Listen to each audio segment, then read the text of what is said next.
교우 여러분 평안하셨나요? 요즘 굉장히 무덥죠? 이제 더위 시작인데 느낌은 여름 한중간에 온 것 같아요. 모두들 여름철 건강에 유의하시기 바랍니다. 우리가 흔히 어떤 사람을 두고 저 사람은 어떤 사람이야 할 때 그 사람을 알려면 뭘로 알 수 있을까요? 여러 가지가 있겠지만 문제나 위기가 닥쳤을 때 그것을 해결하는 방식을 보면 그 사람을 알 수 있겠죠. 믿는 우리들이 가장 경계해야 될 게 뭐냐? 좋은 게 좋은 거다라는 방식이에요. 엄밀히 말하면 그것은 얼렁뚱땅 넘어가려는 거죠. 또 하나님이 아니라 사람을 의식한 해결 방법이에요. 믿음의 공동체라도 이런 방식이 보편화되면 그것은 파당과 분열의 단초가 됩니다. 왜냐하면요, 그런 방식이면 의견은 많아질 수밖에 없고요.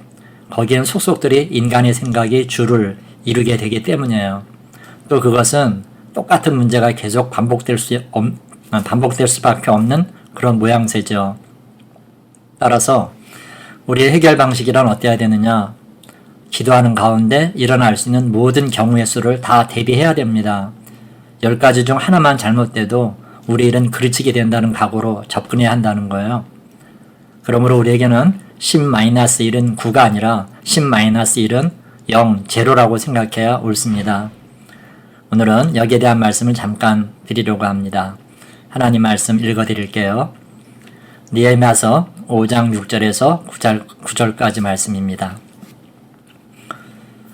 내가 백성의 부르짖음과 이런 말을 듣고 크게 노하였으나 깊이 생각하고 귀족들과 민장들을 꾸짖어 그들에게 이르기를 너희가 각기 형제에게 높은 이자를 취하는도다 하고 대회를 열고 그들을 쳐서 그들에게 이르기를 우리는 이방인의 손에 팔린 우리 형제 유다 사람들을 우리의 힘을 다하여 도로 찾았거늘 너희는 너희 형제를 팔고자 하느냐 더구나 우리의 손에 팔리게 하겠느냐 하매 그들이 잠잠하여 말이 없기로 내가 또 이르기를 너희의 수행이 좋지 못하도다. 우리의 대적 이방 사람의 비방을 생각하고 우리 하나님을 경외하는 가운데 행할 것이 아니냐. 아멘. 느헤미야와 백성들이 성벽을 쌓는 중에 심각한 문제가 터졌죠. 속으로 굶어왔던 그 동족간의 원망이 결국 밖으로 터져 나왔어요. 예루살렘으로 돌아오자마자 성벽 재건에만 집중해왔던 느헤미야로서는 엄청난 충격이었죠. 뭇 백성들의 피를 빨아먹는 귀족들의 행태에 분노를 금할 수 없었어요. 당장이라도 그들을 잡아들여서 치도곤을 치고 싶었지만 상황을 볼 때 그것은 근본적으로 문제를 해결하는 방법이 아니었어요. 성벽은 완성시켜야 되고 유다는 새 역사의 첫 장을 써야 되는 그런 시점이었으니까요. 할 수만 있다면 모두 함께 가야 되고 어떻게든 이번 일이 공동체의 전화위복이 되어야 됐지요. 이번에도 느헤미야는 조용히 무릎을 꿇습니다. 그에게 7절에 깊이 생각하고 라는 그 말이 있는데 그건 오랫동안 기도해서 응답을 받았음을 뜻하지요. 아울러 깊이 생각하고 이 말을 히브리어 원어로 직역하면 나의 마음이 내게서 다스려졌다 그런 뜻이더라고요. 느헤미야는 분노에 찬 자신을 스스로 다스린 후 해결에 나섰습니다. 가장 손쉬운 방법으로는 총독이라는 지위에 부여된 어떤 사법권을 발동하는 거겠죠. 여러분 그렇잖아요. 털어서 먼지 안 나는 사람 있나요? 체포하고 구금해서 죄를 자백받고 이 일에 관계된 권한을 포기시키면 됩니다. 하지만 그렇게 되면 억압받는 백성들로서는 반갑겠지만 귀족들과는 영영 멀어지게 돼요. 또 뭇 백성들과 유력자들도 완전히 승진 모습으로 갈라지게 되죠. 새로운 분열을 주장하는 시도일 뿐인 거예요. 이 방법은 가장 빠르고 확실했지만 우선적으로 배제돼야 될 방법이었습니다. 여러분, 우리들이 속해 있는 공동체에서도 이런 유혹은 수시로 다가오죠.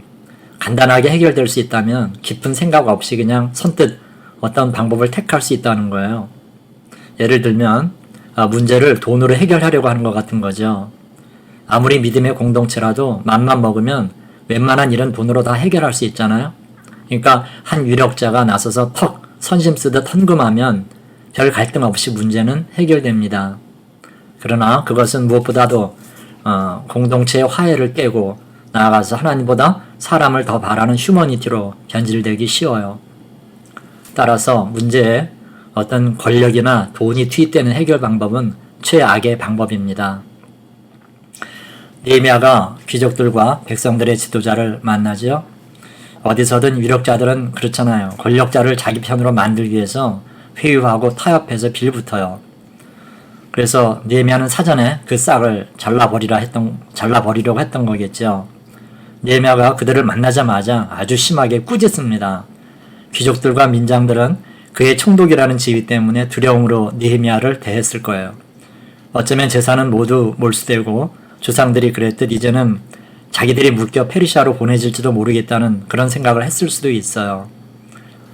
무엇보다도 동족들에게 높은 이자를 받는 것은 모세 때부터 금지되었었고요. 더욱이 고리대금업은 율법으로도 금하고 있었지만 지금 그 일을 버젓이 행하고 있는 거예요. 느헤미야는 지금 그 일을 다그치고 있는 겁니다. 다만 실정법이 아닌 조상 때부터 내려온 전통법을 되새겨 주었죠. 그리고 그날은 그걸로 끝이었어요. 물론 느헤미야가 온 백성을 모아놓고 전체 앞에서 다시 그들의 행태를 규탄했지만 한 번 맞은 뒤끝에 매라 통증은 한결 덜했을 거예요. 그날 느헤미야가 어떻게 했냐면요. 백성들한테 법이 아니라 감성과 이성에 호소했어요. 이방인들이 앞에서 그런 짓 한 것에 대해서 부끄러운 줄 알아라. 무엇보다도 하나님이 두렵지 않느냐. 이런 일이 계속되는데도 계속 참으실 줄 아느냐 등등 이게 강하지만 법적 구속력은 없는 그런 말들로 백성들에게 호소한 거였죠. 아마도 이쯤에서 귀족들은 큰일은 없겠구나 안도 했을 거예요. 아울러 총독이 바라는 제안은 웬만하면 받아들여야 되겠구나 생각했을 거예요. 이 일에 대한 느헤미야의 접근은 매우 신중했고 꼼꼼했어요. 언행 하나하나가 치밀하게 계획된 모습인 겁니다. 사람들 속에 있는 감정과 이성과 신앙 그 모두를 자극했지요. 귀족들로서는 힘을 쓸 수 있는데도 쓰지 않은 느헤미야에게 감사했고요. 뭔가 자기들이 하지 않고는 양심이 찔려 그냥 넘어갈 수 없도록 그렇게 한 겁니다. 무엇보다도 자기 조상의 하나님이 두려워지기 시작했어요. 이게 보세요. 사람이 봐도 나쁜데 하나님 편에서 얼마나 가증스러울까요? 그래서 이제야 그걸 생각하면서 소름이 돋는 거예요.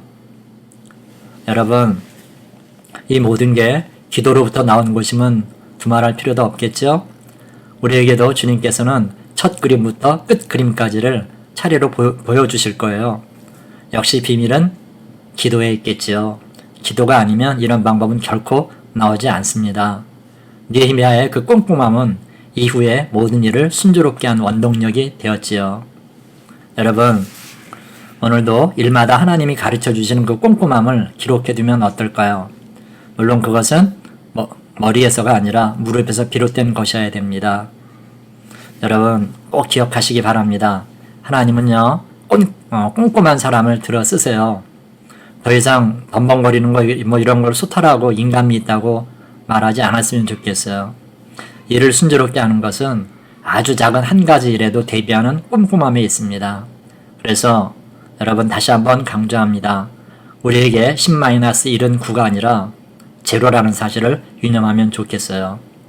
꼼꼼하면 일은 순조롭게 풀린다는 거 기억하시고 주님께 그런 치밀함과 꼼꼼함을 달라고 기도해서 얻는 오늘 복된 하루가 되시기를 주님의 이름으로 축원합니다. 아멘. 기도하겠습니다. 하나님 아버지 감사합니다. 우리가 주의 일을 할 때 기도하면서 주님께 받은 그 치밀함과 꼼꼼함으로 일하게 해주시옵소서. 문제가 닥쳤을 때 모두에게 좋은 어떤 인간적 방법을 쓰지 않고 기도해서 주님께 받은 것들로 풀어나가게 해주시옵소서. 기도할 때 주님께서는 우리에게 그런 치밀함과 정교함, 꼼꼼함을 다 주실 줄 믿습니다. 그렇게 해서 어떤 모양의 주의 일을 하든 순조롭게 해나갈 수 있도록 주여 은혜를 주시옵소서. 감사하고 예수님의 이름으로 기도하옵나이다. 아멘.